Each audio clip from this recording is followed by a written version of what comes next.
Good morning students. अपन पढ़ रहे थे जापान का संविधान। जापान के संविधान की विशेषताएं पढ़ रहे थे। सबसे पहली जो विशेषता पढ़ी थी आपने, लिखित संविधान, यानी जापान का संविधान भी अमेरिका तथा भारत की तरह क्या है, लिखित संविधान बताया गया है।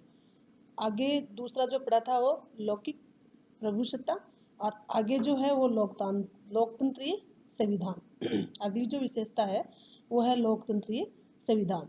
जापान का संविधान ब्रिटिश संविधान की भांति क्या है, राजतंत्रात्मक होते हुए भी पूर्ण रूप से क्या है, जनतंत्रात्मक है। यानी वहाँ पे क्या, राजा ही ब्रिटेन की तरह क्या है, राजतंत्रात्मक माना गया। लेकिन राजतंत्रात्मक होते हुए भी क्या है कि वो पूरी रूप से जनतंत्रात्मक या जनता के आधार पर बनाया गया संविधान है। सम्राट का पद केवल औपचारिक महत्व, यानी औपचारिकता ही है। जिस तरह से आपने ब्रिटेन में पढ़ा था कि जो वास्तविक शक्ति है वो किस में है, मंत्रिमंडल में ही निहित बताई गई है। और जो औपचारिक रूप से है वहाँ भी सम्राट ही देखता है संविधान को। संविधान ने सर्वोच्च सत्ता जनता में निहित की है। जिस प्रकार इंग्लैंड के राजा का पद जनतंत्र के पूर्ण रूप अनुकूल हो गया है, उसी प्रकार जापान के सम्राट के पद का भी जनतंत्र से कोई विरोध नहीं है। अंतर केवल इतना ही है कि इंग्लैंड का जो सम्राट है वो प्रथावश अपनी शक्तियों का प्रयोग नहीं करता, जबकि जापान के सम्राट को वैधानिक रूप से शक्तियों से वंचित कर दिया गया है। इस संविधान के निर्माण से पूर्व जापान में लंबे समय तक सर्वाधिकारवादी और साम्राज्यवादी प्रवृत्तियों उभरती रही, परंतु नवीन संविधान का मुख्य उद्देश्य सैनिकवाद के स्थान पर जनता की प्रभुसत्ता के सिद्धांत को क्रियान्वित करना था। ठीक है ना। अतः 100वां संविधान प्रजातांत्रिक आदर्श से ओतप्रोत है। यानी 100वें संविधान के नाम से जो जाना जाता है, तो वो कौन सा संविधान है,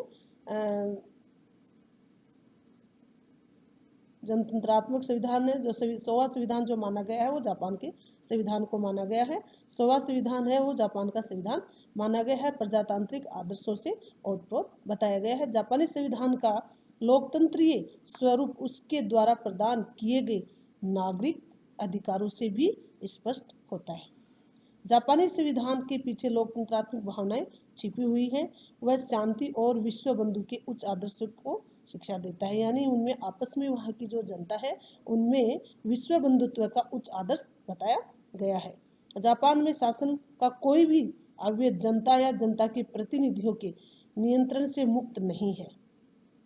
संविधान की प्रस्तावना में कहा गया है कि सरकार जनता की एक पवित्र धरोहर है, जिसकी सत्ता जनता से ही प्राप्त की जाती है। ठीक है। तो आपने जो पढ़ा है वो क्या था कि जो ब्रिटेन की तरह है, इंग्लैंड की तरह आपने जो पढ़ा है वो वंशानुगत राजा न होकर के यहाँ पे क्या है, पूर्ण रूप से लोकतंत्रात्मक व्यवस्थाएं बताई गई है। संवैधानिक सर्वोच्चता, यानी संविधान को सबसे उच्च माना गया है। भारत और अमेरिका के संविधान की तरह ब्रिटेन के संविधान का प्रतिकूल जापान के संविधान में स्पष्ट लिख दिया गया है कि संविधान राज्य का सर्वोच्च क्या होगा, कानून होगा। जापानी संविधान के 98वें अनुच्छेद में कहा गया है कि यह संविधान राष्ट्र का सर्वोच्च कानून है और कोई भी कानून अध्यादेशों साम्राज्यवादी राजा आज्ञा अथवा शक्ति तथा मान्यता नहीं रखेगा। संविधान के अनुच्छेद 99 में कहा गया है कि सम्राट तथा रीजेंट्स तथा राज्य मंत्रियों, डाइट के सदस्यों, न्यायाधीशों तथा अन्य सभी सरकारी अधिकारियों का यह कर्तव्य बताया गया है कि इस संविधान का क्या करेंगे, सम्मान करेंगे तथा इससे मान्यता दें। जापानी संविधान की सर्वोच्चता की रक्षा अनुच्छेद 81 में न्यायिक पुनरीक्षण के प्रावधान द्वारा की गई है। इसके अंतर्गत सर्वोच्च न्यायालय को यह अधिकार भी प्राप्त बताया गया है कि वह कानून की वैधता की जांच कर सके और यदि कोई आदेश अथवा कानून संविधान का उल्लंघन करता है तो उसे अवैध भी घोषित कर सकते हैं। यानी कहने का तात्पर्य यही है कि जापान के संविधान में संवैधानिक सर्वोच्चता यानी संविधान को सर्वोच्चता बताई गई है। जो भी कार्य होगा वह कानून की देखरेख में ही होगा। अगली जो विशेषता है, सीमित राजतंत्र। संविधान में राजा के दैवीय अधिकारों को स्वीकार किया गया था। आपने पढ़ा था, मनुस्मृति में भी पढ़ा था, उसमें क्या माना है, राजा को देवता के रूप में माना गया है। यानी जो राजा का जो निर्णय है वो जनता के लिए अटल होगा। लेकिन इस तरह से यहाँ जो अपन संविधान पढ़ रहे हैं तो यहाँ कुछ आपको चेंजिंग मिलेगी कि संविधान में राजा के दैवीय अधिकारों को स्वीकार किया गया था और प्राय सभी शक्तियों का स्रोत सम्राट ही था। यानी जो भी सारी शक्तियाँ थी वो किस में नहीं थी, राजा में थी, यानी सम्राट में ही थी।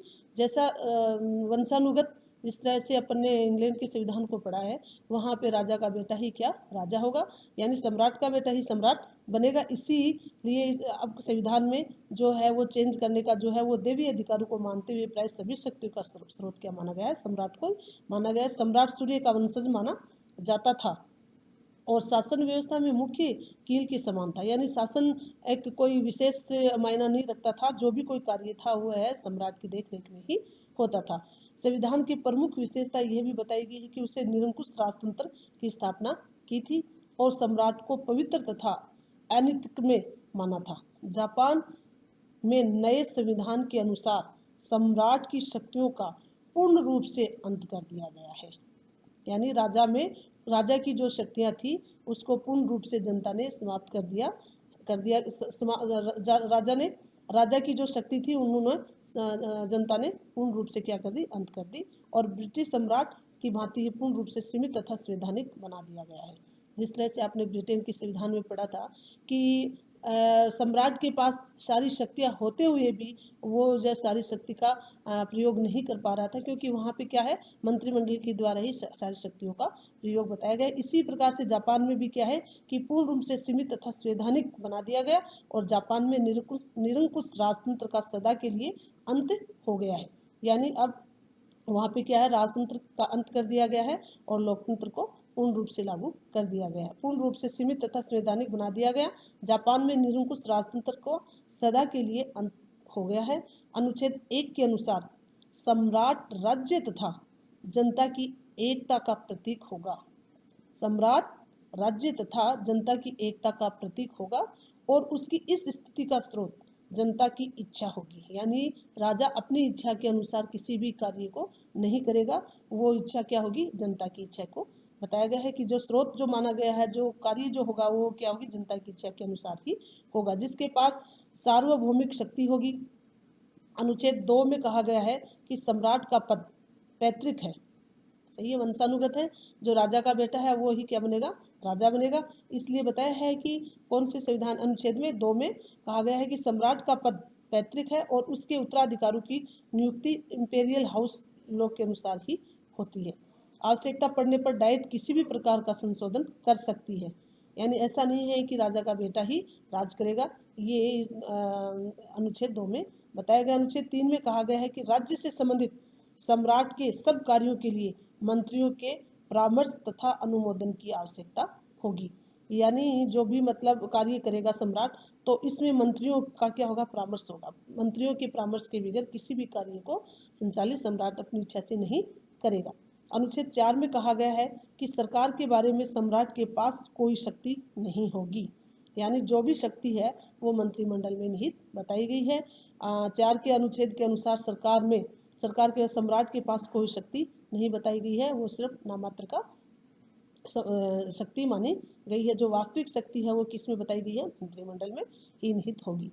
इस प्रकार सम्राट नामधारी अध्यक्ष है, सिर्फ सम्राट का नाम चलेगा, लेकिन जो वास्तविक जो शक्ति है वो किस में है, मंत्रिमंडल में बताई गई है और वास्तविक शक्तियाँ जो मंत्रिमंडल में निहित होगी।